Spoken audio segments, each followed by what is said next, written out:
Carson is in second grade here at Shorecrest, and this is his great-grandmother. Her name is right here, Mrs. Joyce Crisp Wilson. Many of you recognize that Crisp name. You go to Crisp Park, you might have gone to Crisp Ball Field, and she's going to tell you how the Crisp family relates to Shorecrest as well. This is her daughter, so Carson's grandmother. This is Mrs. Gail Razuk. That is it? That's right. Perfect. Okay, and this is her daughter, which is Carson's mom, which is Meredith Bernice.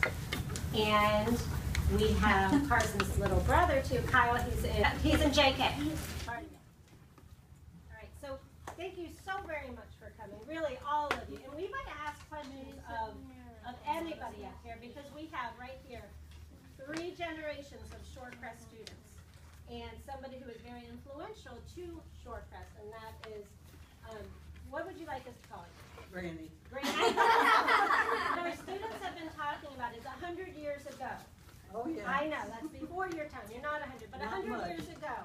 Yeah. What did Shorecrest, what is the land that we are on right now, what did that look like? No, listening. Right where we are here. Palmetto scrubs, nothing. 4th Street was 2 lanes, and 1st Street didn't exist except to 38th Avenue. Dirt road. Just a dirt road. Wasn't even that then, in those days. And so the land, what does this land have to do with your family? Well, Gail's not grandfather, but a great uncle, Frank Crisp, had all this acreage, and he was her dad's uncle. And he died, and Bob had all this acreage, and so it was to be developed into residence, but it turned out to be developed into something else. Now, you want me to tell you how? Yeah, please, tell us. Go ahead. All right, well, first of all, we had Miss Gail, who was 5 years old, and she needed a nap, and she had a younger sister who didn't need a nap. So I thought maybe it'd be a good idea if Gail went to Shorecrest School, kindergarten. And some years later, when Shorecrest, which was down on North Shore Drive at that time, then they decided that the land was more valuable for real estate residences, and it just turned out condominiums. You've seen all that. The Shorecrest apartments are right there. They decided that they'd sell it and find another location. And that's when Carlene Haskell, who was headmistress of the Shorecrest School at the time. Is Mrs. Haskell right here? Yeah. That's the board of directors, and they were the ones that did all this development. The very first board. So Mrs. Haskell and my dad, Bob Crisp, and then this is Mrs. Haskell's son, Bruce, who later became headmaster after Mrs. Haskell. And this is Yai Daly, who had so much to do with the school. Oh, and she knew all the history. She's gone now, but she was a wonderful, wonderful woman. And Amy, and yes, Coach Pope. Coach Pope? Yes. Coach Pope. This is Coach Pope's Aunt. That's right. And one more thing. Your sweet Mrs. Rose mother, right there. That's Mrs. Goodison. And then for Saint Petersburg history, Mayor Dick Ulrich is right there. Oh, yeah. So Carlene, Mrs. Haskell, remembered that little, she said, Joyce, I just remembered that sweet little Gail Crisp, and I said, real estate. So she called Bob Crisp, telling him her story, and that she really needed a new location. And you know what Bob Crisp did? He said, I'll give you the property.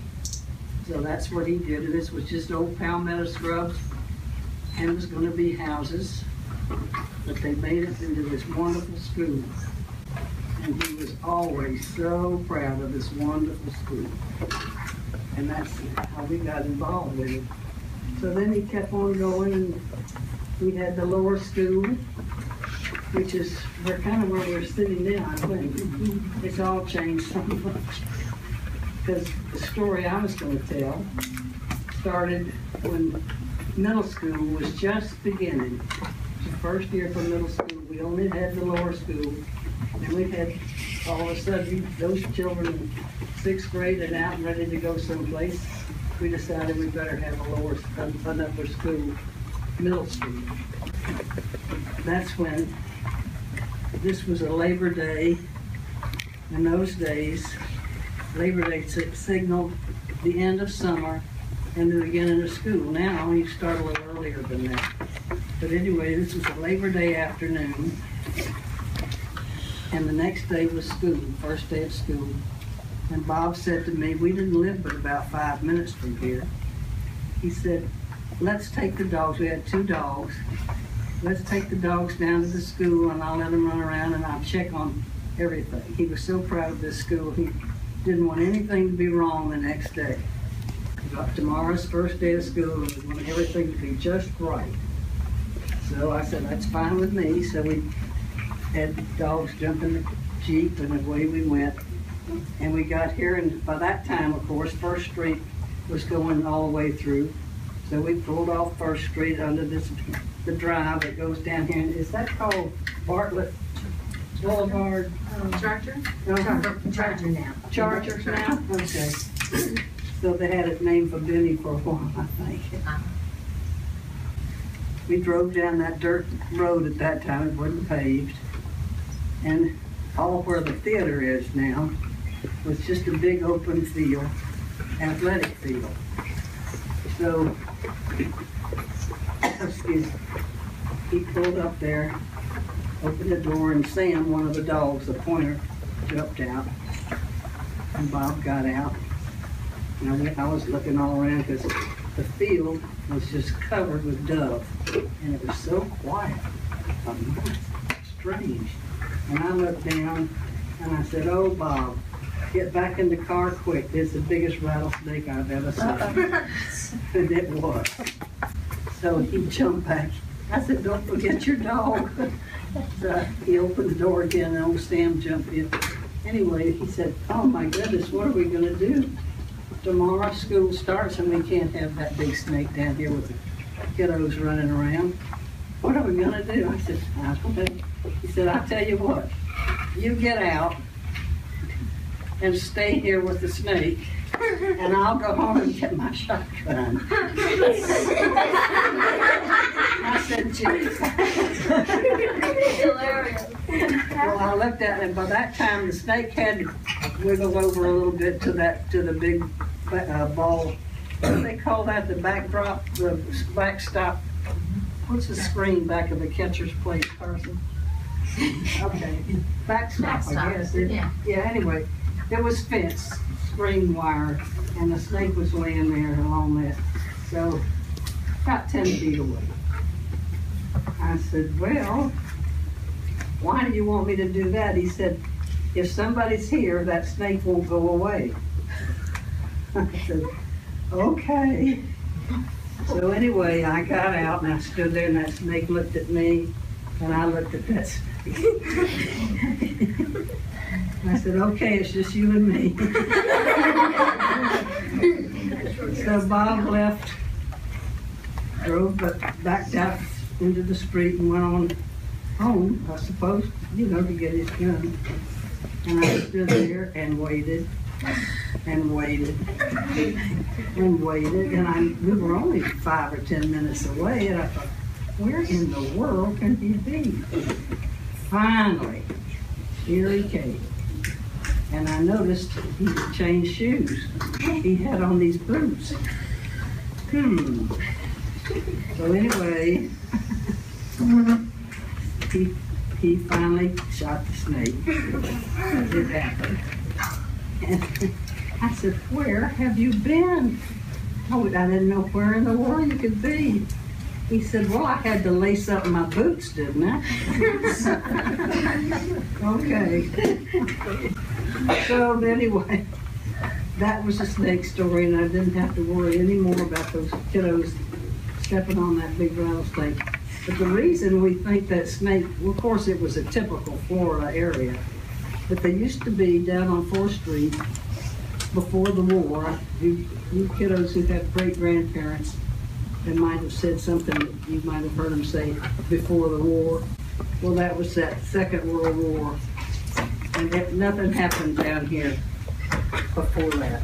It was just a small resort town with nothing going on, not near like it is now. Before, as I said, 4th Street was only 2 lanes.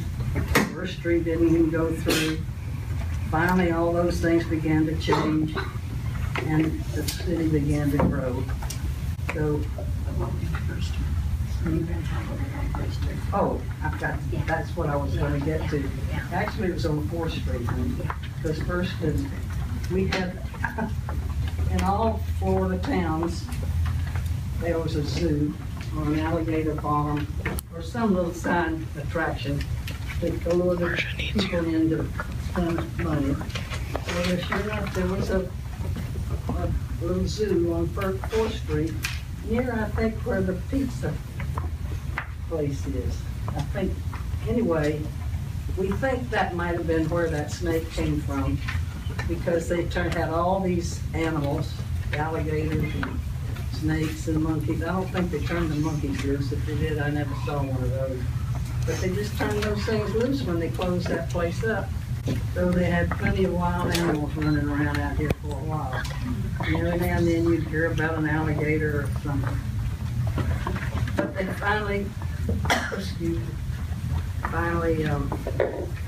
of them. We don't see many snakes floating around out here anymore. You all don't have to worry about any more snakes. I've seen one here before. You did? Where did you see it? Oh, no, just. Sometimes we have some black racers now, but certainly not the big that's all right. rattlesnakes you speak Don't of. don't bother a black snake. They're wonderful. They'll run the old rattlesnakes right out. We went on and added not only the middle school, but the upper school. And then they didn't have a gym. Then finally we had a gym. And then, oh, the dollar, watch out. And now we have Janet Roots Theater. And it just keeps growing and growing, and you children just keep coming back to school, which is wonderful. So I don't know if you have any questions that I might be able to answer, I'll try. Randy, one of the other questions we were studying today is the downtown area. And we know that the Vinoy and the pier and the airport there were, have been here for a long time. Can you talk about how the downtown area changed, maybe what you remember a long time ago, and how that has impacted, or the start of the Vinoy? Yep. I had this, one of those dogs was a little poodle. I could go down Central Avenue. Well, you would speak to everybody because you knew everybody in town then. And I didn't have to have a leash on that dog or anything, because it was just a nice, quiet town. And it's not that way anymore. Some of my friends don't like it, but I think it's wonderful. I think this progress is great.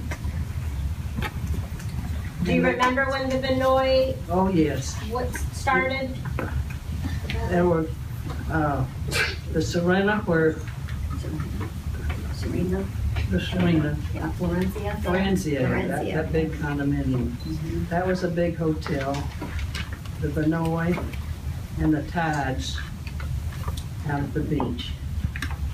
They were all part of the Alcinet hotel chain. And Bob's Uncle Frank, who had all this property, was instrumental in getting those hotels here. And they were great and very popular, and always full of people in the season, which was just the winter time down here. The people would come down with their whole staff servants, and they had a dormitory at the Vinoy Hotel, the one on Beach Drive, for all the people's servants would come with them from the north and spend the winter. And we all would go out to the bath club at the Tides during the summer for swimming. And the Serena was not as fancy, quite as fancy as the Vinoy Park, but it was a nice hotel, and all the Christmas dances were there. And then things kind of got slow. And first thing you know, the Vinoy was up for sale. And they just sat there, and vandals would break the windows. I said, oh Lord, please let somebody buy that hotel.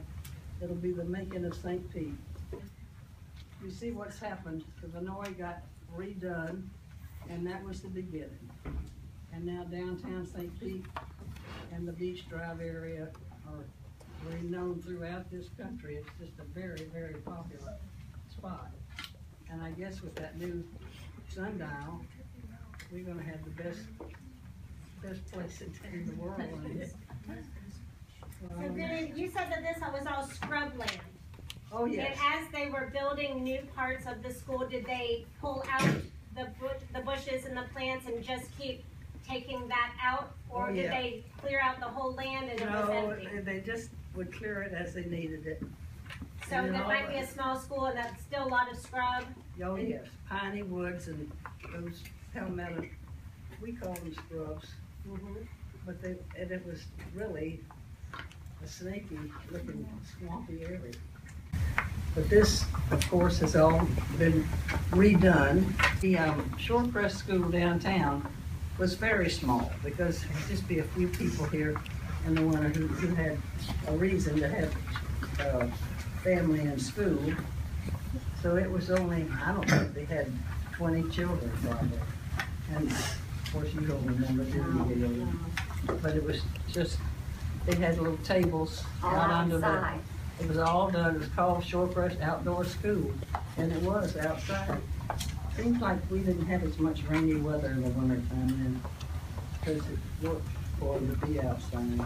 This is all just, we've watched it all change and have houses and get bigger, and then the shopping center came along.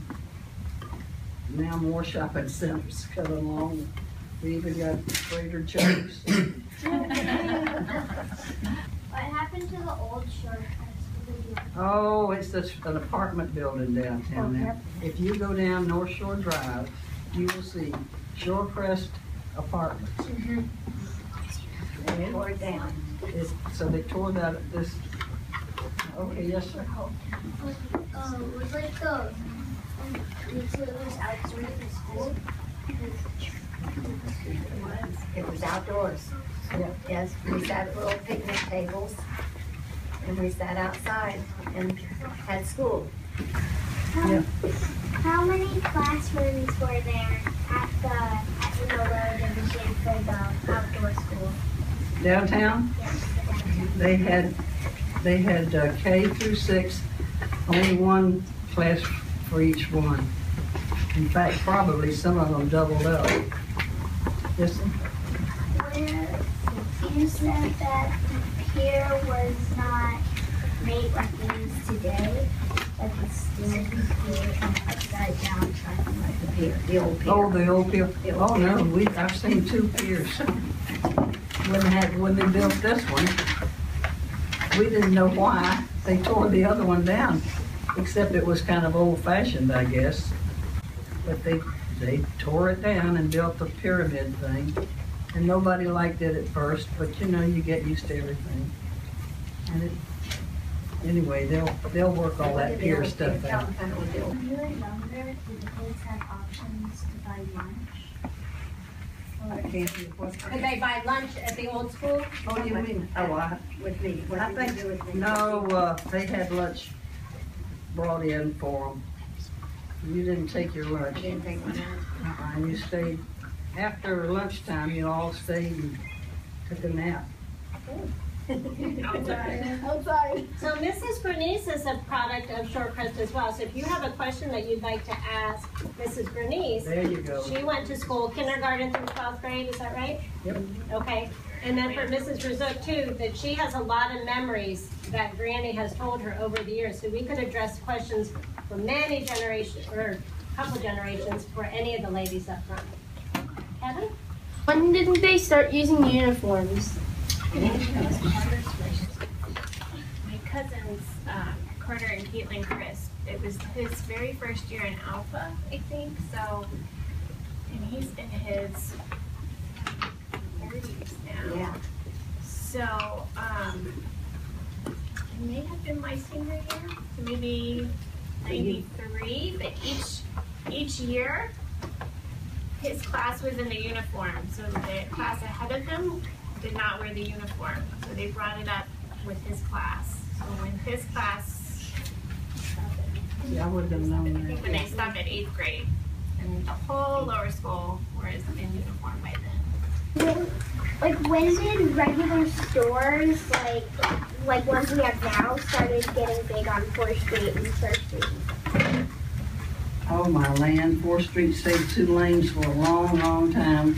And it was the connection between Gandy Boulevard and Saint Pete. We only had the one bridge in those days, Gandy Bridge. And Gandy Boulevard came from the bridge down to 4th Street and then all the way up 4th Street to downtown. And that was the longest street because there was nothing on it. If you came in town from Tampa, you came across the Gandy Bridge, down Gandy Boulevard to 4th Street, turned left and came downtown. And then they started building the motels. And it got, In the 50s, Mom? The motels in the 50s? there were some already here in the 50s. Okay. I know because Uncle Frank used to drive out and count the no vacancy signs. And he'd know how busy the city was supposed to be. Okay. Victoria, they're calling on you. Do you know what the oldest house in St. Peter's? The oldest house. Oh, let me think. On the south side. Yeah.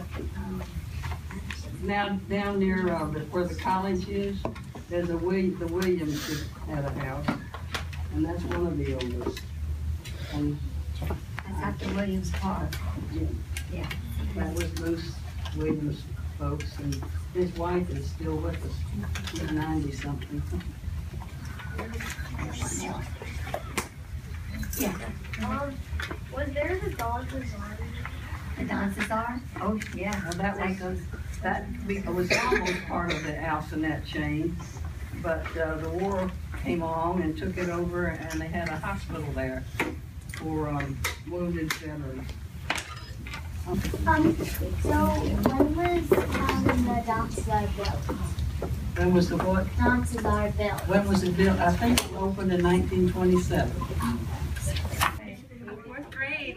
Very proud of you. Great question.